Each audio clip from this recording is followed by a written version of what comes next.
Today's episode is brought to you by Story Publishing. Story Publishing offers quality books on crafting, gardening, natural health and wellness, cooking, and sustainable living. Their quilting and sewing and fibercraft books are some of my favorites. Story's expert craft authors include recent Walshy Naps guest and QuiltCon presenter Thomas Nauer, author of The Quilt Design Coloring Workbook. You can get a free downloadable quilt design coloring template from the book on Story's website. You can find the link in the show notes. Thank you so much, Story Publishing. And now, here's the show.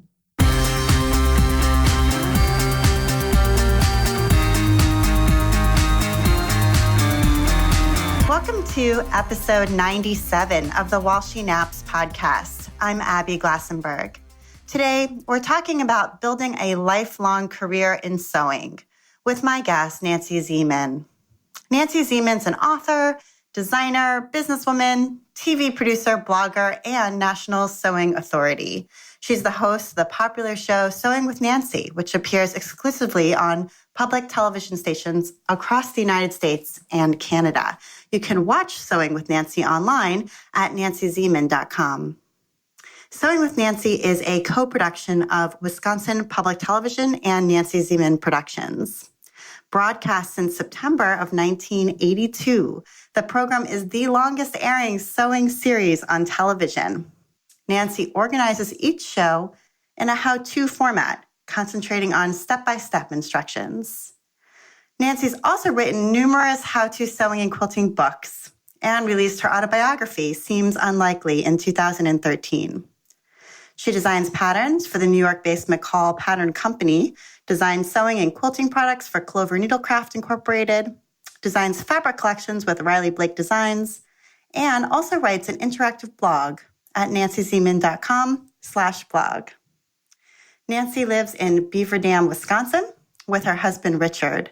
The couple has 2 children and 3 grandchildren. Nancy Zieman, welcome. Thank you, Abby. It's a pleasure to be on your podcast. I'm so excited to talk with you. It's really an honor for me. When I was a new mom back in 2004, before I started this blog and podcast, I would sit on the couch in our little apartment, and I had a tiny preemie newborn, and I would nurse her and watch you on TV and dream of a time when I would be out of that newborn fog and would be able to be creative again. And your voice is so calming and reassuring. Thank you. Yeah, you helped me get through that period of my life. So I want to say thank you to you for that. Oh, you're welcome. If I had only known. Yes, I was out there, and I'm sure so many of the people listening to the show feel the same way about watching you on TV and just feeling calm and reassured by you and your presence. So Sewing with Nancy's been on the air, as we said in the intro, since September of 1982. That is 35 years. And it is. Yes. David Letterman. I was just thinking David Letterman was on the air for 33. You've beat him. Yeah, well, just so you know, I started when I was 16. Right. Of course you did. So, I mean, the longest running sewing show on television, that is an incredible accomplishment.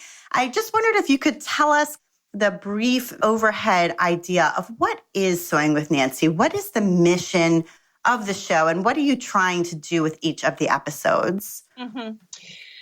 My mission is to teach sewing in a streamlined way, and it is not anything that has to do with the sewing machine.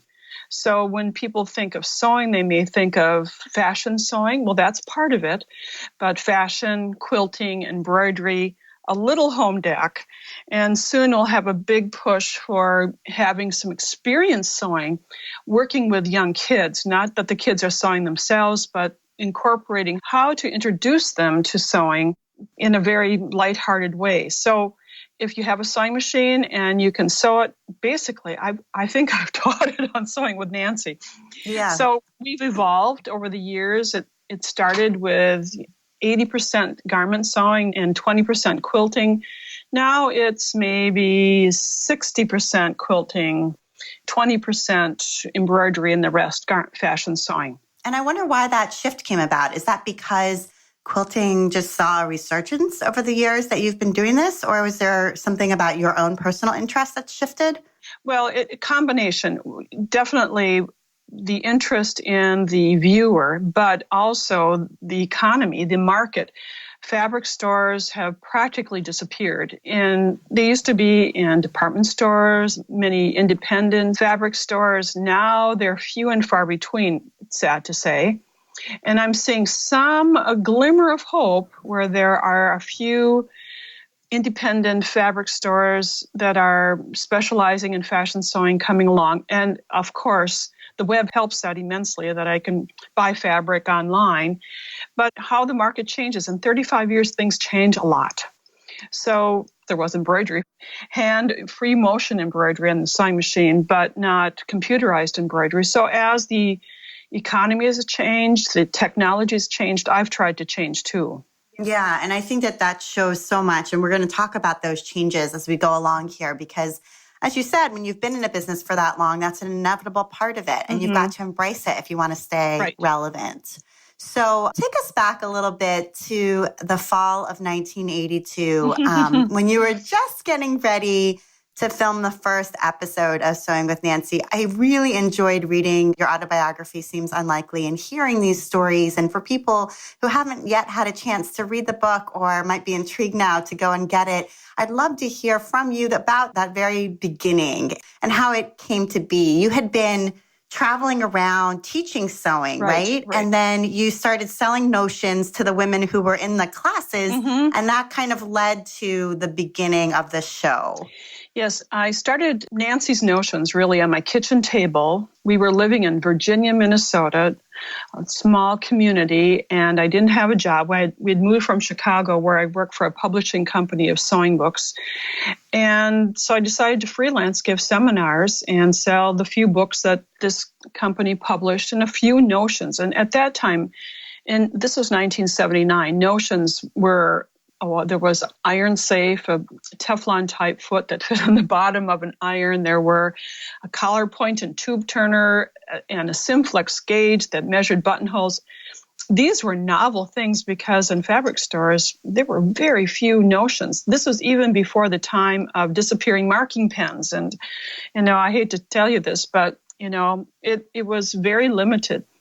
So I started giving seminars and I traveled a lot. And I was newly married. It was not a way to really start a marriage by being gone for 2 weeks at a time. And someone offered me, there's this thing called cable television. And actually, Abby, I recorded the pilot, videotaped the pilot in late 81. At that time, if you said cable television to people, perhaps they thought it was the cable that was holding their antenna to the top of their roof. It didn't register in our vernacular. Yeah, no, I'm sure that's true. I was, in 1979, I was 4. So, yes. Oh, that's the way it goes, Right.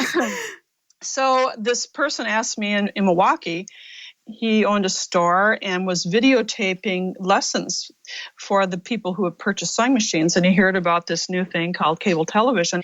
And obviously I have a facial paralysis. And I thought, I really am not TV material. But, I thought, okay, I'll give this a try.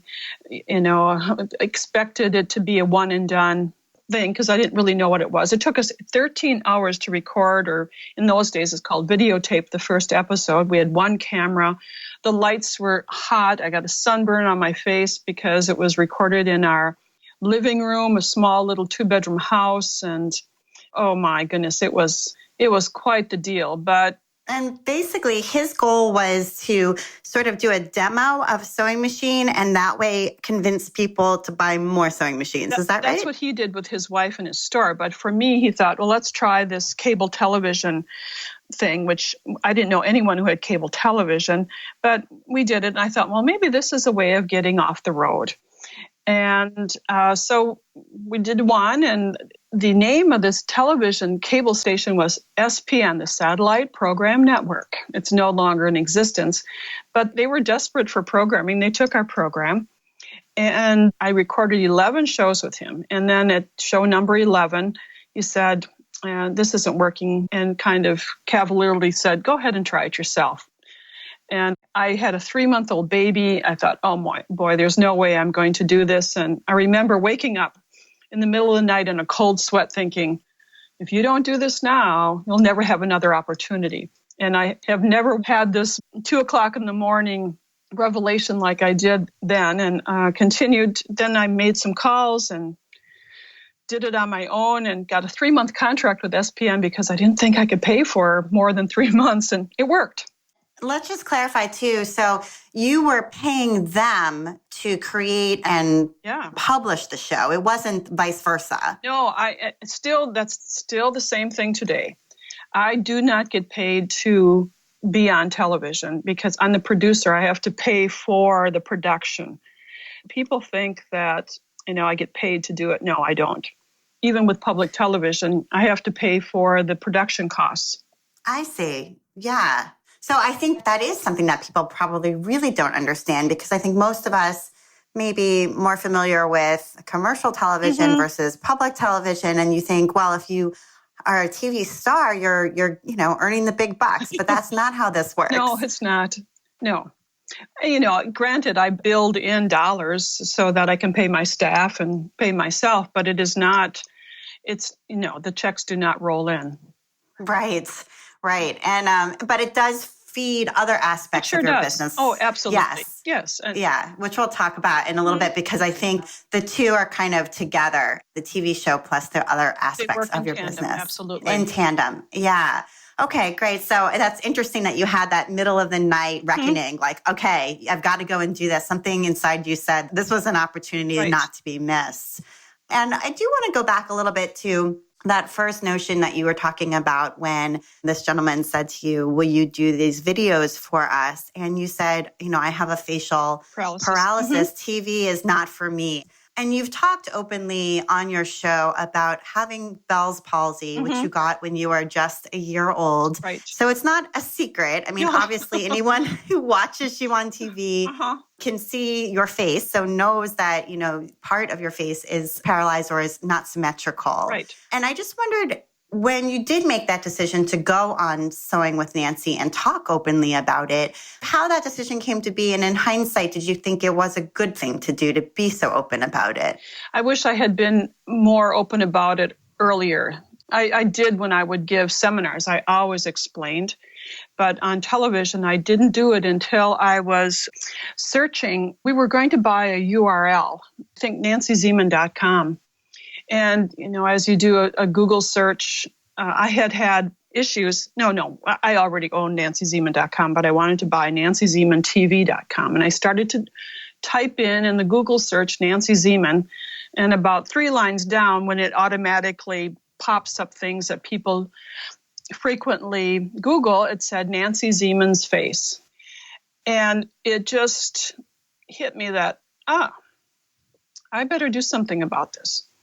And my staff would get questioned when we would travel to someone who said, has Nancy been in an accident? Did she have a stroke? I thought, okay, now it's time to be forthcoming and explain what I have. And so I invited a neurosurgeon from the University of Wisconsin to be my guest to explain the difference between Bell's palsy, which is an inflammation that occurred in my cranial nerve through an earache and damaged the nerve.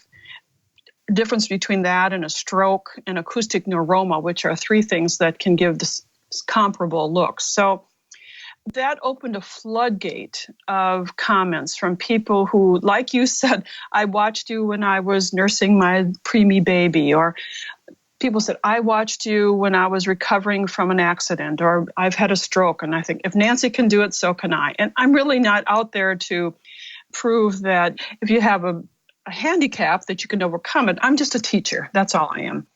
But I happen to have this unique look, and you might as well embrace what you can't change. Yeah, absolutely. I think that was really brave. And I think having somebody who was an expert come on with you was a great way to do it, so that it wasn't just coming from you, and it was really hearing the medical side of it and how it came to be and what it means. And I can definitely see it would give people confidence and faith that you don't have to be perfect to be successful. Right. And so in some way, did that lead you to write this autobiography, Yes. Seems Unlikely? Yeah, that was the springboard for writing Seems Unlikely. And I'm still amazed that I did that. even though I'm a public person, I'm fairly private in my little community and home. It may not seem that way, but I am a private person. But it seemed like the right thing to do. And the goal of that book was, if I can give one person confidence to get outside of their handicap, and we all have them. We all have handicaps. Some are social, some are economic, some are physical. Some come at different stages of our lives, but we have problems that we need to rise above. And if a person can get out of their box of feeling sorry for themselves or have encouragement, and if I have given that to one person, then I'm successful. Yeah, and I think you've definitely given that to many more than one person, but I agree with you. Thank you, Abby. Yeah, absolutely. And I think it's interesting how you describe yourself as a private person or sort of a reserved person. And I know you've written that you're the most unlikely of television personalities. Yes. And I just wonder how you combat that, or, how you sort of get into the mode of being basically on stage in front of a camera. Do you still feel nervous when you get ready to go on? Not too much. If I'm prepared, I think then I'm ready to go. We work months in advance for each program, and I have 3 or 4 2-part series going on at different stages all year round. We don't record in 1 week of a time, like some programs record maybe 13 shows in a week. I do 2 a month. In one day, we get 2 programs recorded. So it averages about that time every month. So if I'm prepared, I'm good. I'm good to go.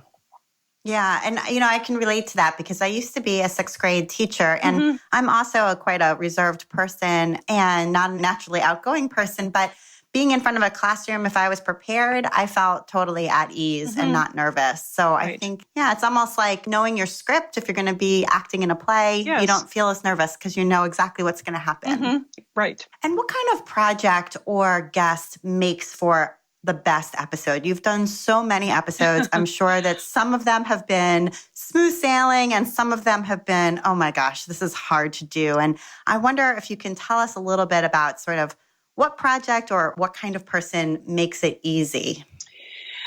I've learned a lot about interviewing people and planning in advance. Initially, I didn't have as many guests as I do now. Now we have guests, I'd say 80% of the time. And again, it's preparation and working with that person, but also coaching them on how to respond to a question. I like football, and not everybody does, but I compare in sports, there's the play-by-play commentator and the color commentator, the person that gives the how-to information and the other person that ad-libs or gives behind-the-scenes information or statistics. I'm the play-by-play. I keep everybody on track. I know what we're going to do next. I time every program to 26 minutes and 46 seconds. So I kind of know where we're going, what we got to accomplish in this short time. But when I pitch a comment to my guest, I say, now, you cannot answer in yes or no questions. So I may say, now, on this quilt project, you've used shirting fabric. And I don't want a yes answer. I want yes. And we have different colors and we have different scale. And, I want them to be the color commentator. So I've learned that anybody who has written a book or a topic can do television as long as you coach them in advance. I didn't always coach them. And then I'd get yes. And then it was like pulling taffy. So then I say, okay, now maybe let's try this again. And maybe you could answer this way. Oh, okay. So I learn as well as they do. Right. And you're helping to provide them with a structure and explain to them, how is this going to work? And giving them confidence. Your confidence, I'm sure, also helps them feel confident. Like you're steering the ship, and so they're in good hands. I hope so. That's the goal. And we, as you mentioned in the introduction, it's a co-production. My office in Wisconsin Public Television, the crew that I have there is superb. We've worked together a long time. They get it. We have a routine. They know how to make guests feel comfortable. So it's just not me. And I want to say this, if I could, that, it's called Sewing with Nancy, but it really should be called Sewing with Nancy, Donna, Kate, Deanna, Lois, Emily. It has a whole litany of people that make this happen. Yeah, I filmed a few online classes with some companies, and that was one thing that really struck me. I mean, it's obviously not public television, but it's somewhat similar For in that sure. it's a how-to sewing program. And what really struck me and helped me to not be nervous when I got there was realizing that every single person, and there's usually 8 or 10 people in the room, has a job, and each one of them is dependent on the other. And so if the camera person doing the B-roll messes up or forgets to turn things on or misses a shot or whatever, we all have to start over. Right. And it's not just me flubbing up my lines or something like that. No, it's a team. You got it. Yes, it's a team. Exactly. That's interesting to hear. And I also loved in Seems Unlikely the portion on which you talk about building Nancy's Notions, which is the notions portion of your business. And I'd love to hear those stories as well. So this is a company that really started in your home, on your kitchen table, then in your basement. Yes. And I just so relate to that because I also work from my home. And so I think a lot of people who are listening to this probably do. So tell us about those early days of Nancy's Notions. Yes. Wow. People who are your age and younger probably can't always relate to this because so much has changed business-wise since 1979, when you were 4 years old. Exactly. And at that time, there wasn't such a thing as an 800 number. Internet, of course, there wasn't that. And mail order was relatively a novel thing. Direct mail, certainly, there were a few mail order companies, but few and far between. As far as in our industry, fabric stores, there were fabric stores in every small little community. Yeah, and also in all the department stores had a fabric that was huge section. So you have to, take those two equations away for the most part, and then that's where we are today, adding in 800 numbers online. There wasn't YouTube. There were a few books, very few books on the market. The Vogue sewing book was my mainstay book, and then Coates and Clark had a beginner book, and so there weren't. It was different. But anyway, so I had worked for a small publishing company of sewing books. I knew a little bit about doing artwork, and things were, typeset, and we had to go to a typesetter to get the type placed, and you'd lay it out on boards and so forth. But I decided, I'm getting too deep here, but I just decided that, okay, we're going to try this direct mail. I had a few products. I lived in Beaver Dam, Wisconsin, population 15,000. I think I can do this.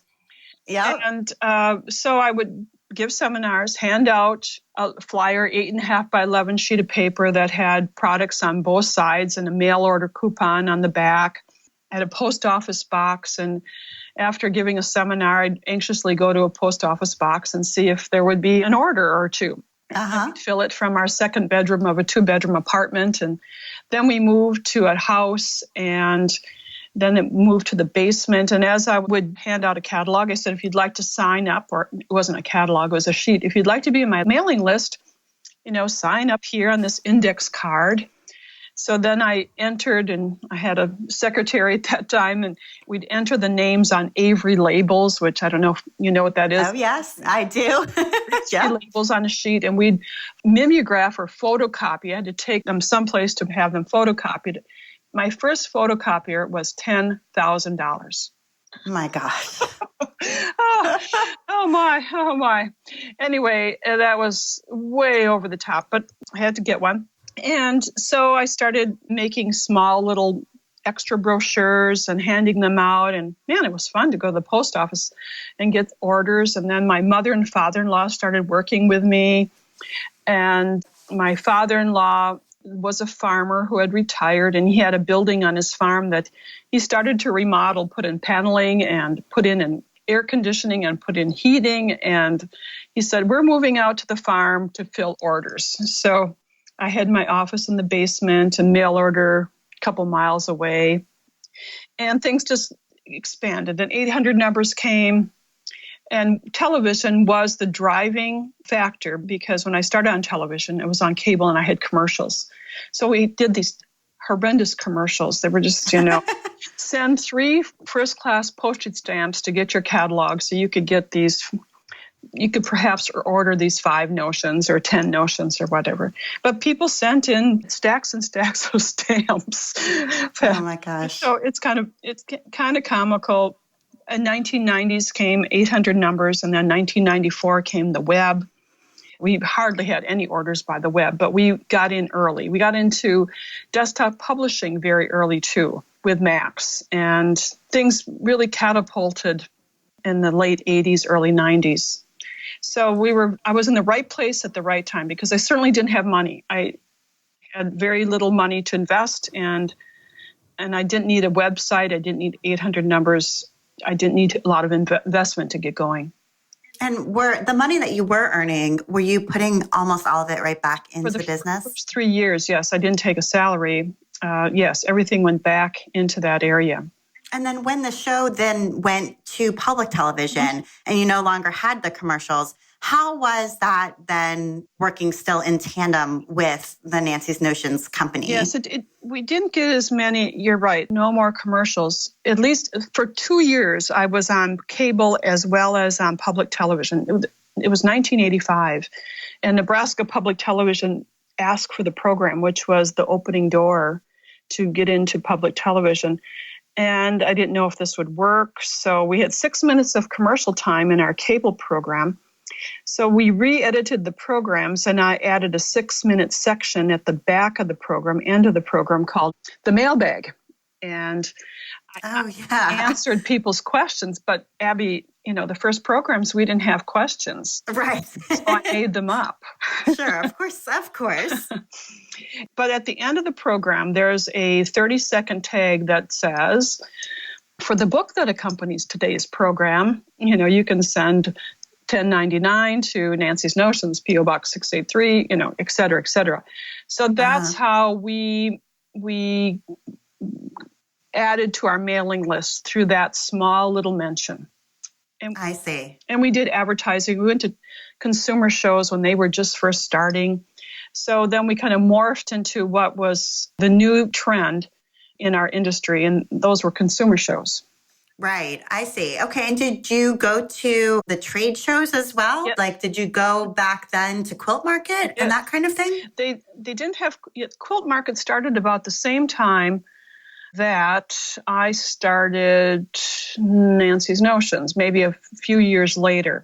But yes, I did go to Quilt Market. We did have a wholesale business, but there were many more sewing shows for consumers around the country. And then I did guilds, American Sewing Guild, into quilting guilds and spoke there.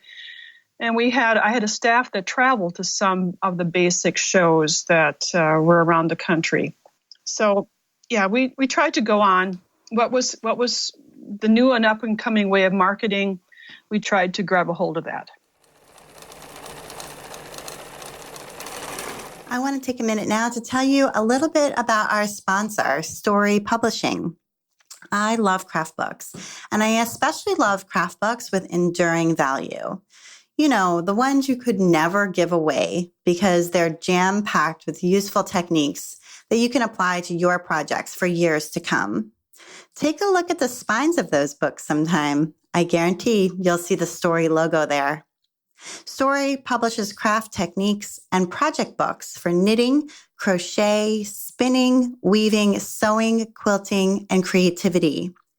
They published my favorite English paper piecing book, All Points Patchwork by Diane Gilliland, the absolute best book for teaching kids to sew, Sewing School, and the One Yard Wonder series, which has just become a classic in craft books. If you're interested in learning more about Story or about how to write an excellent craft book, be sure to tune in to episode 47 of this podcast, where you can hear my interview with Story's publisher, Deborah Balmuth. She shares excellent advice for making your craft book proposal stand out, and she's also just an excellent person, so don't miss that one. And check out Story's newly designed website, where you can find original content from their expert authors, including articles and free downloads and craft technique videos. Their monthly newsletter always has a great curated collection of original articles, sneak peeks of upcoming books, and news about fun giveaways. See it all at story.com. That's story spelled STOREY.com. Thank you so much, Story Publishing. And now back to my conversation with Nancy.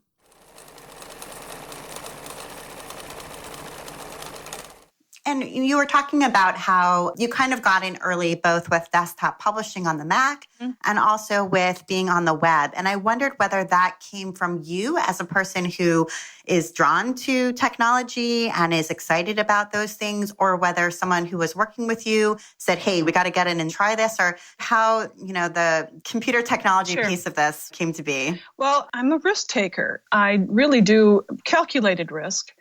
But I could see this desktop publishing was, when I knew all the work that it took to do the cut and paste on boards, I was willing to give it a try. And my husband joined me in business. It was about 1983. He has a business background and worked in retail, managing a store. And he was the operations side of it, the warehousing, the order entry. He got us up into the computer age with computer ordering and fulfillment. I see. And I kind of did the marketing part of it. So as far as desktop publishing, I could see that this is going to work. It was really not as much of a risk as maybe I'm explaining it right now. Right. But you could see kind of predicting into the future that this was going to make things easier and better. Right. And it was something that you needed to be part of. Mm-hmm. Right. Yeah. Okay. So your husband, Rich, joined you in the business. And was that ever hard working together? I mean, my husband works in a very different job in finance, and he works in downtown Boston, and I'm here working at home doing what I do. And we have a fun marriage, but I can't imagine working with him. I think that could be hard. So I wondered if working together as a husband and wife and then working in business, is that ever hard? Yes, it is. It was the best thing we ever did. It was the most difficult thing we ever did. Rich has great foresight, great business savvy. Whenever he would walk around with a yardstick, I knew we were going to add on to a building, but I'd have to help pay for it. And I would say this if he was standing right here, that it was a trial, but it had to happen in order to make our business grow. It was hard to leave work at work. We could almost, every morning brushing your teeth, you'd almost have, you'd be discussing business at the dinner table. I remember one time our 6-year-old son said, "Hey, I'm here." So that was a real wake-up call that we tried to leave work at work. We worked together for 19 years. And grew Nancy's Notions. And I have talked to many husband and wife teams who have very comparable stories, that one spouse is stronger in one area. And we tried to have a division of labor. When it came to marketing, we could give each other's opinion, but I had the final vote. When it came to operations, he got the final vote.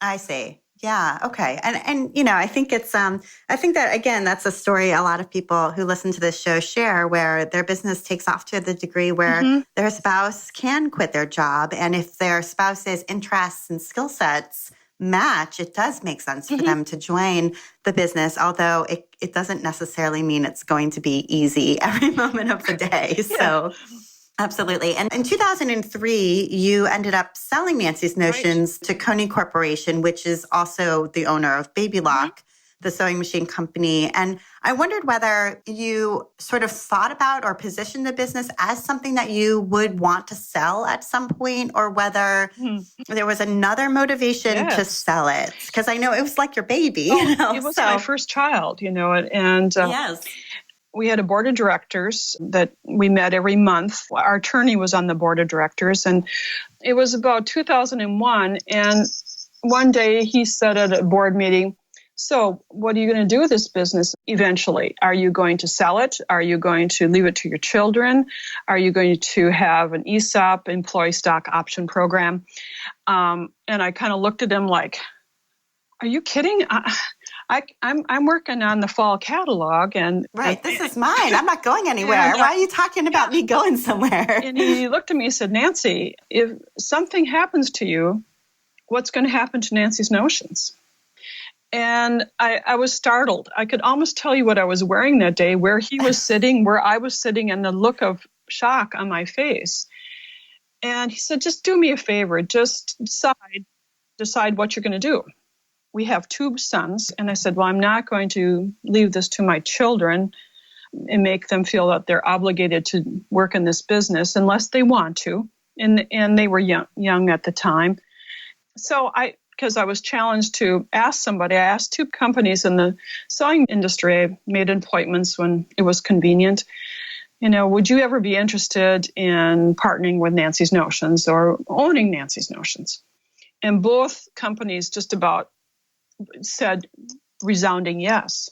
Oh, interesting. And then So you were just kind of putting out feelers to see, like, is this a property somebody would purchase? I see. I was not expecting that answer at all.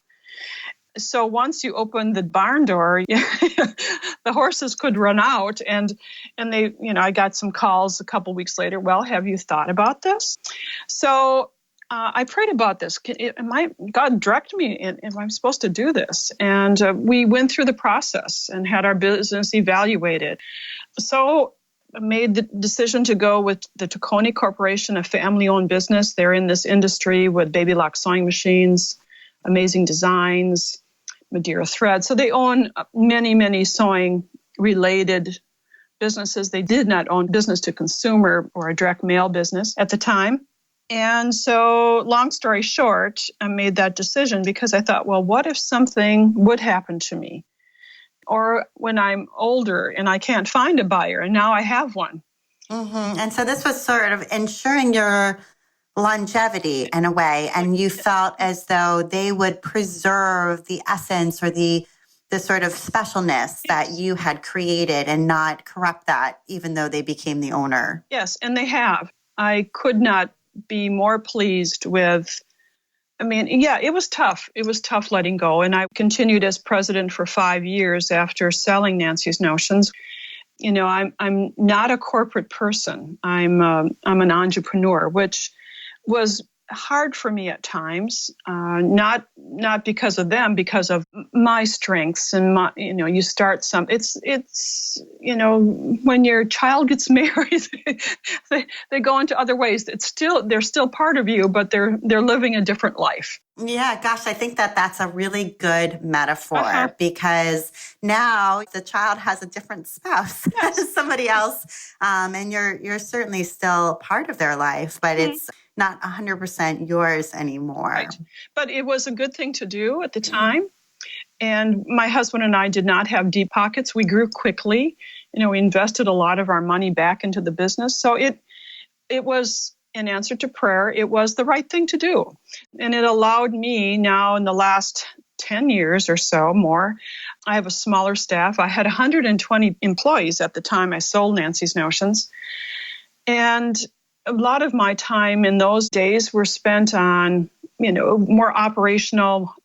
We had an HR director, but you want to keep your family happy, and that was really important to me to every day practically go walk through the building, say hello to everyone. And I didn't do it every day, but at least every week I spoke to every person there and involved in their families. And, we live in a small town, so that was easy to do. Right. And they were part of your family. Yes. And so this sale allowed you to have someone else be in that role. Yes. It didn't have to be you. Exactly.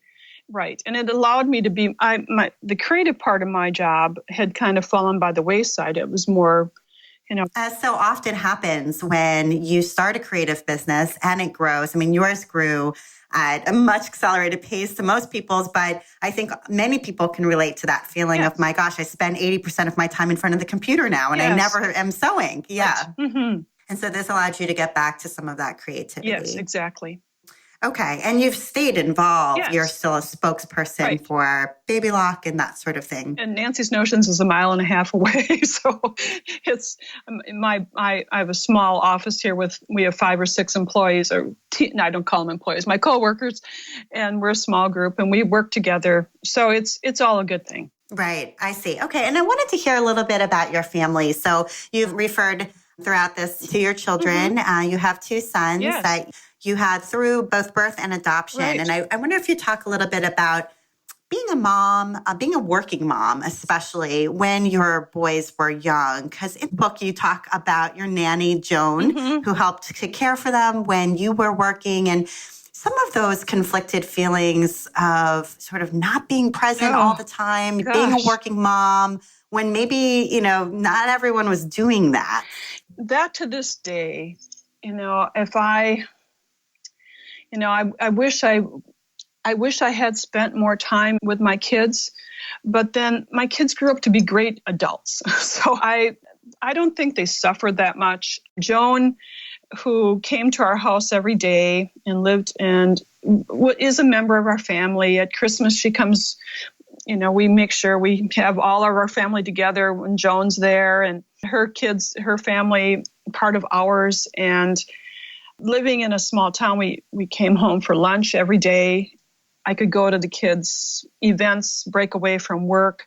And we tried really at Nancy's Notions to allow our full-time people to do the same if possible. There's a Mother's Day tea that they could go to that and so forth. But it is a balancing act. And there's no doubt that when you mentioned that, I could just feel a little lump in my throat thinking, oh, yes. Oh, yeah. And I think so many of us feel that way. And you can't be in 2 places at once, and you can't replicate yourself. There's only one of you. And it is, true to care very deeply about 2 different things at the same time. But you can give your kids, and my dad and mom were farmers, and, they both worked a lot. But they were there, but they weren't doting parents, but love, I knew I was loved and cared for. And I think farm kids tend to have a great responsibility or know how to work, commitment, maybe too much sometimes. But I think our kids got to see how you balance family and work, that if you start a project, you finish it. And if you know how to work things through. So through osmosis, encouragement to working moms and working families is that you are teaching your children something that, without saying anything, by your commitment to your family. And I always tell my kids, you're privileged. You have everything that you need, but you have to work for it and you have to give back. So I think you have to learn to balance if you're working, there's some benefit that your kids can learn from that as well. Absolutely. I think that's totally true and very helpful and reassuring to those of us who do try to do both at the same time. So I think thank you for those words. And you mentioned that your parents were farmers. You grew up on a dairy farm. You were very involved in 4-H as a young person, and really credit that experience to helping you develop your presentation skills, your sewing skills. I didn't do 4-H because it was not part of what was offered where I grew up in suburban Washington, D.C., but I did have home economics. And that is, in 8th grade, is where I learned how to sew on a sewing machine. And my daughters, I have 3 daughters, and they go to public school and don't have home economics in school. Despite the fact that we have excellent public schools here, home economics is not part of the curriculum. And I wondered how you feel about that, and if you feel we should bring it back and how it could be modernized for today's kids. Well, part of me, you're going to be surprised at this answer. Okay. Part of me thinks it is not a public school curriculum topic, because with so much pressure of learning the basics, when I think back to when I went to school, technology was not part of it. There's so much emphasis that I think needs to be made more in English, teaching people how to write, how to spell. I have a real problem with that. But anyway, okay, that aside, then the other side of this coin is life skills should be taught not only in sewing and menu planning, but in the industrial arts or woodworking, welding, all those life skills. So I think... And I also think maybe financial planning, too. Word, how appropriate, Abby. Yes. Yes. So that is a whole... So I think sewing as a topic itself, no, but in a big scale of things, introducing kids to, you don't have to go to, I know that you have a great litany of education, but you can make a great life by going to a technical school and learning a trade. But if they're not introduced to those trades, how are they going to know that? You could make easily a business at home with your sewing machine. A woman with a sewing machine is power, if we would give people an introduction to that.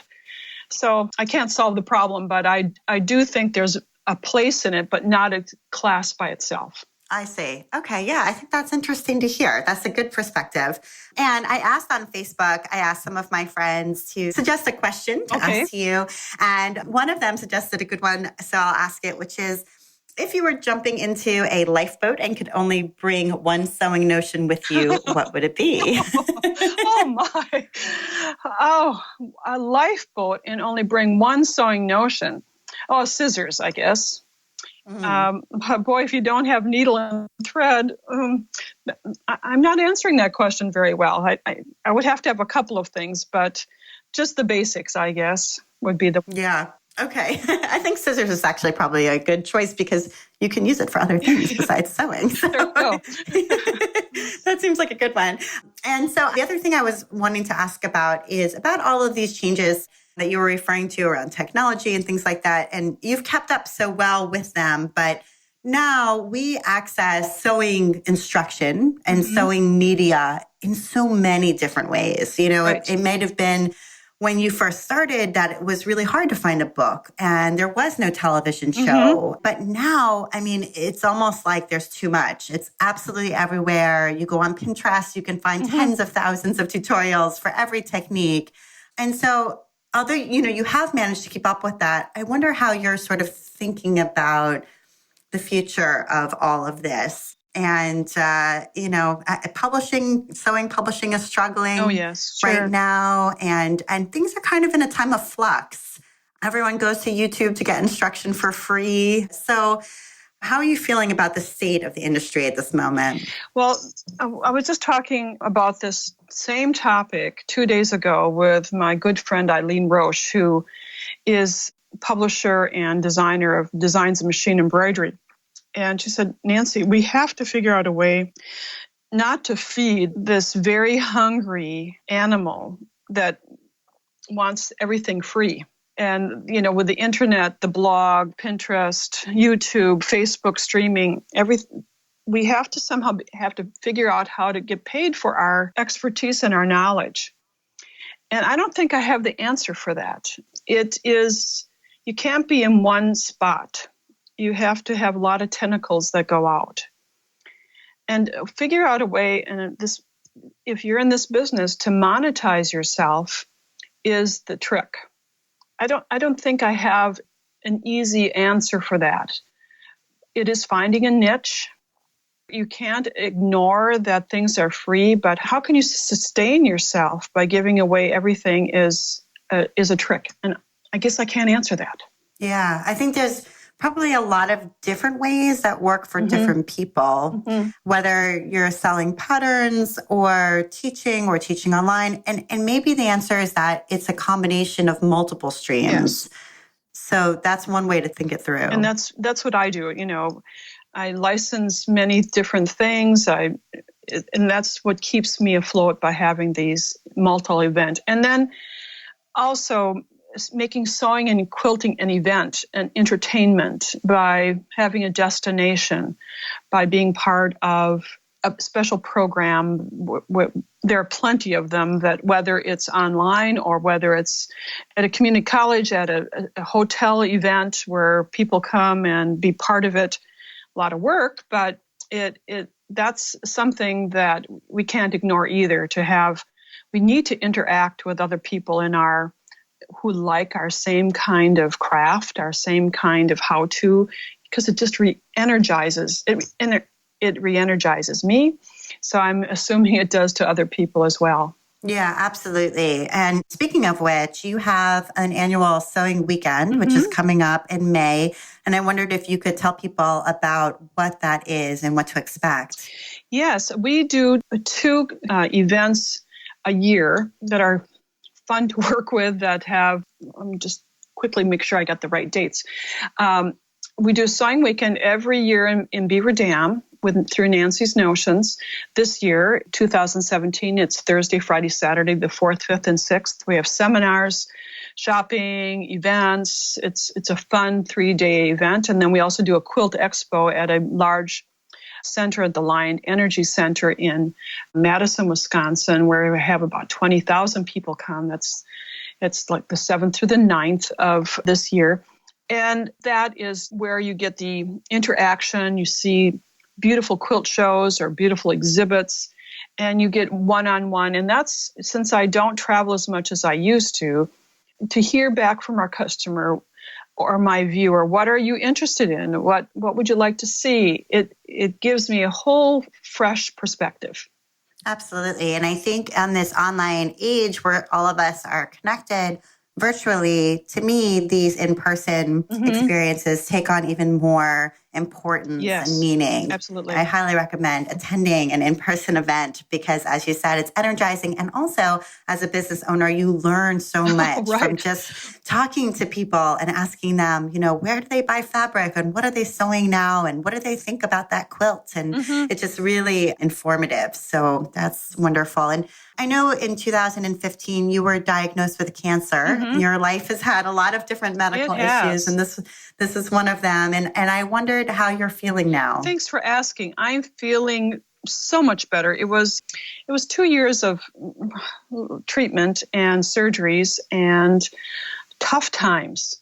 And I have to say thank you to my staff at Wisconsin Public Television. We did some creative programming. They allowed me to record, when I was feeling well, and my staff here was very supportive. The word remission was used a year ago, and I'd say I'm back to 90%. I had a very unusual bone cancer and a replacement of a femur, and I have a mechanical leg, so I walk with a cane, which is humbling. But but I am doing fine. I have my own hair again, which I had a great wig. It was just the best thing. And I hated wearing it because it was so hot and uncomfortable, but people say, that's a wig, and it was. So I called it Rachel. It had a name. And so I am very thankful and grateful to dedicated medical staff and a husband such a caregiver.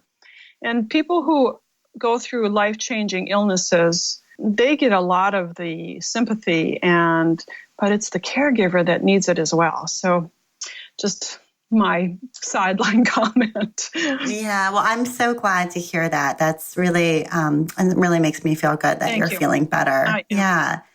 And I wanted to get to some recommendations. One is that you're a knitter, and I wondered what's on your needles right now. What are you knitting? I knit small projects, but one of my favorite things to knit are felted clogs or felted slippers.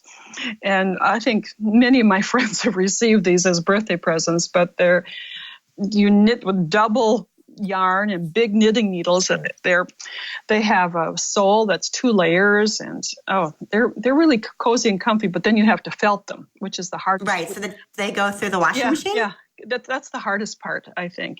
They look like they'll fit a Yeti. They're so huge, and then when they shrink, they're half the size, and it's just kind of fun. Or I knit scarves, but right now I have these felted clogs on the needle, and one done and one to go for my mother. My mother said, pair I had wore out. I need another one. So. Oh, well, that's a good sign. Yeah, it is. She's actually wearing your hand knit, so that's great. And you also enjoy reading, and I wondered if you could tell us about a book you've recently enjoyed. Oh, gladly. The book was written by Phil Knight, who is the founder of Nike. Oh, I have this on my Amazon list. I just added it the other day. That's so funny. Shoe Dog. It is a great read. Okay, I'm going to buy it. Do. And then I read that book, but I listened in the car recently to, it's an older book, Garlic and Sapphires by Ruth Reingel, I think is her last name. She's a food critic, was a food critic, maybe still is, for the New York Times. And dressed up to go into restaurants to review them, dressed up as different characters because people recognized her going into a restaurant. And so she became different people. And the audible book of that is perfect because the reader takes on these different accents, and it's so much fun to listen to. That's one of the things I love about listening to books on Audible is you get that. Yeah, the reader adds so much. We recently listened to Anne of Green Gables with my daughters, and I felt that same way. She does such a good job taking on the different characters' voices. Thanks for that recommendation. What book do you have for me, Abby?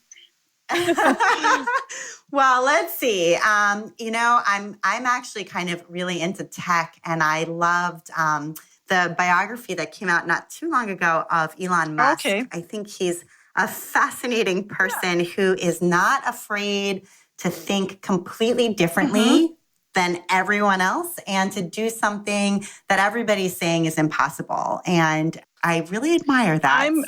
I'm gonna read that next. So thank you. Yeah, absolutely. So, well, Nancy, this has been terrific. Thank you so much for taking the time to be on the show. And I want to say thanks for inviting me. Bye for now. And you've been listening to the While She Naps podcast. I'm Abby Glassenberg. Visit my blog, whileshenaps.com, where you can sign up for my email newsletter to get the best in sewing and blogging and small business delivered right to your inbox each week. This episode was sponsored by Story Publishing. Story is the leading publisher of your favorite craft books, including sewing staples like the One Yard Wonders series and their best-selling knitting series, One Skein Wonders. Plus, go-to technique handbooks, including Cast on Bind Off, Inventive Weaving on a Little Loom, and All Points Patchwork. Check out their growing library of technique videos and free projects on story.com. And sign up for their monthly newsletter to make sure you always know about their latest books for your craft room bookshelf. Thank you so much, Story. And if you enjoy the show, tell a friend about it. Thank you so much, and I'll see you next time.